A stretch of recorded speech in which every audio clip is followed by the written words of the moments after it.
할렐루야. 감사로 여는 하루 달라스 세빈연합감리교회 김형남 목사입니다. 오늘도 하나님께서 좋은 하루, 감사가 넘치는 하루를 주셨습니다. 오늘 함께 나누실 하나님의 말씀은 요한복음 20장 19절에서 23절의 말씀입니다. 제가 봉독하여 올립니다. 이날 곧 안식 후 첫날 저녁 때에 제자들이 유대인들을 두려워하여 모인 곳의 문을 닫았더니 예수께서 오사 가운데 서서 이르시되 너희에게 평강이 있을지어다. 이 말씀을 하시고 손과 옆구리를 보이시니 제자들이 주를 보고 기뻐하더라. 예수께서 또 이르시되 너희에게 평강이 있을지어다. 아버지께서 나를 보내신 것 같이 나도 너희를 보내노라. 이 말씀을 하시고 그들을 향하사 숨을 내쉬며 이르시되 성령을 받으라. 너희가 누구의 죄든지 사하면 사해질 것이요 누구의 죄든지 그대로 두면 그대로 있으리라 하시니라. 아멘. 아멘. 그저께 부활절 예배를 드리고 여러분 어제도 그리고 평안한 하루를 보내셨는지요? 예수님께서 부활하셨습니다.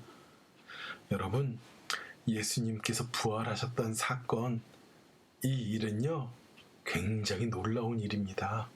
그리고 우리에게 최고의 기쁜 소식입니다. 어떻게 죽은 사람이 다시 살아나?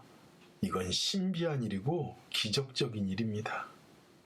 그리고요, 예수님이 부활하셨다는 것은요, 기독교의 아주 중요한 주제이고, 정말 이 부활하신 주님은 우리에게 찬양받으시기에 합당하신 분입니다.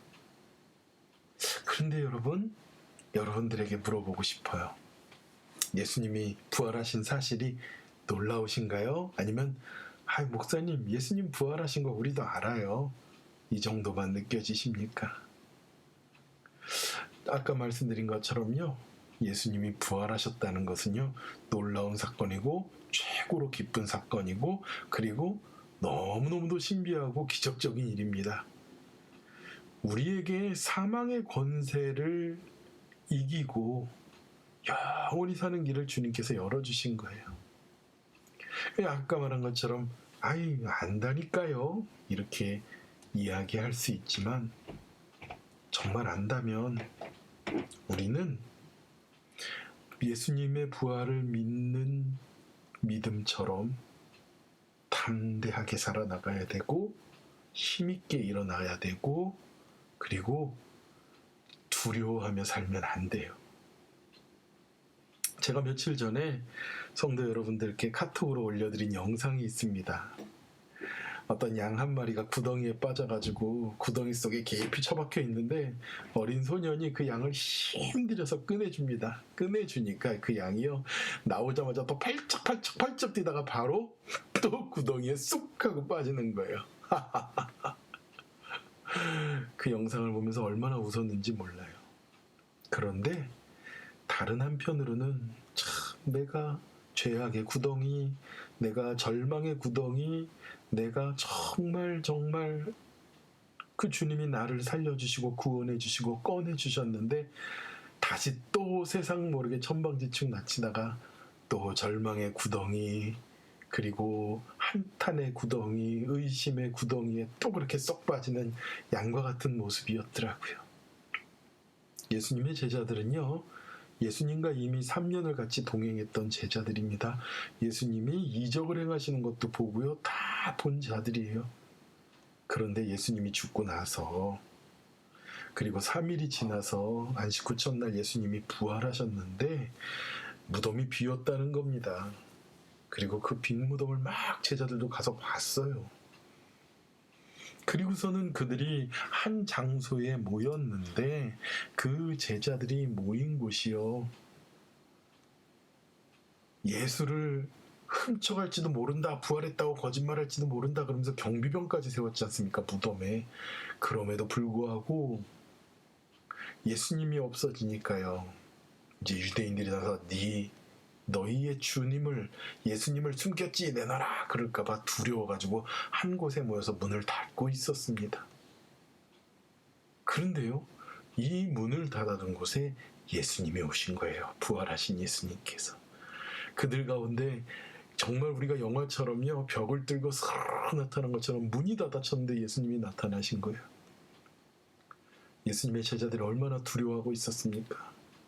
부활했다는 소식을 듣긴 들었는데, 누군가에게 마리아도 그렇게 말을 했는데 정말 부활한 건지 아닌 건지 그들은 의심에 쌓여있고, 유대인들이 쳐들어와가지고 자신들을 해칠까봐 너무너무 두려워하고 있는데, 예수님이 그들의 눈앞에 정말로 나타난 거예요. 얼마나 마음이 복잡하고 놀랐겠습니까? 그런데 예수님께서 뭐라고 했어요?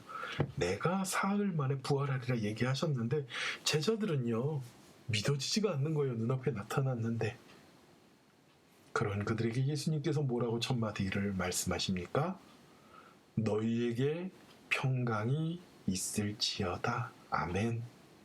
바라기는 우리 세빛 모든 성도님들에게 예수 그리스도의 평강이 있기를 축원합니다.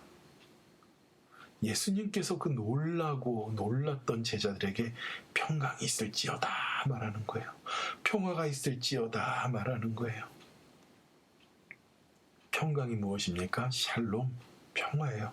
제자들은요, 두려움에 떨고 있었습니다. 고통스럽게 있었습니다. 무서워하고 있었습니다. 어찌할 줄 몰라 하고 있었습니다. 그런 그들에게 평강이 있을지어다. 예수님은 평화세요. 그리고 의심하는 디드모에게 그 예수님의 손과 옆구리에, 창에 찔린 옆구리에 손을 넣어보라고 하고, 제자들이 예수님이신 걸 알고 그들이 주님 앞에 주님을 고백합니다. 그리고 21절에 예수님께서는 또 제자들에게 다시 한번 말씀하세요. 너희에게 평강이 있을지어다. 아멘. 그저께 부활의 영광을 고백했던 우리 사랑하는 새빛교회 성도 여러분, 여러분들에게도 그리스도의 평강이 있기를 축원합니다. 예수님께서 얘기하십니다. 아버지께서 나를 보내신 것 같이 나도 너희를 보내노라. 아멘. 너희에게 평강이 있기를 원하는 이유는 하나님께서 나 예수 그리스도를 이 땅에 보내셔서 그 사명을 감당하게 한 것처럼 너희에게도 평강이 있고, 그 평강을 가지고 나도 너희를 파송하여 보낸다는 거예요. 이 두려움 많은 세상, 이 놀라운 세상, 겁나는 세상에 난 너희를 보낸다는 거예요. 무엇을 가지고? 그리스도의 평강을 가지고 가라고 말씀하십니다. 예수님께서 이 말씀을 하시고 그들을 향하여 숨을 내쉬며 뭐라고 합니까? 성령을 받으라. 맞습니다. 성령 받은 자, 하나님의 영이 충만한 자, 예수 그리스도의 부활의 영을 붙고 살아가는 자들은요, 두렵지 않습니다. 성령이 있기 때문에, 성령이 함께하기 때문에 겁나지 않습니다. 혼란스러워하지 않습니다. 왜요? 그들의 안에 그리스도의 평강이, 샬롬이, 평화가 있기 때문에 그렇습니다. 예수님께서 그 제자들에게 뭐라고 합니까? 성령 받은 자들은 너희가 누구든지 누구의 죄든지 사하면 사해질 것이요, 누구의 이름으로? 예수 그리스도의 이름으로. 누구의 죄든지 그대로 두면 그대로 있으리라. 무슨 얘기입니까? 너희가 가서 사명을 가지고 복음을 증거하면 그들의 죄는 사해진다는 거예요. 예수 그리스도로 말미암아. 너희가 가서 복음을 증거하지 않으면 그들의 죄는 그대로 있고, 그 복음을 듣지 않았기 때문에 그들은 그 죄가 그대로 있어 심판받아 무너지고 만다는 겁니다. 그런데 너희가 그 증거하는 복음이 무엇으로 인하여? 성령의 능력을 받아서 우리 안에 평강을 가지고 증거하기를 원하십니다. 사랑하는 우리 성도 여러분, 주님께서 우리에게 두 가지를 주셨어요. 부활의 영광을 보여주시면서 우리에게 평강을 주셨습니다. 우리 모든 새빛교회의 성도 여러분들, 사랑하는 형제자매 여러분들, 주님의 평강 안에서, 평안함 가운데서 성령이 충만함으로 일어서길 축원합니다. 두 번째, 성령을 주셨어요. 성령을. 그러면서 예수님 부활하시고 우리에게 사명을 주셨습니다.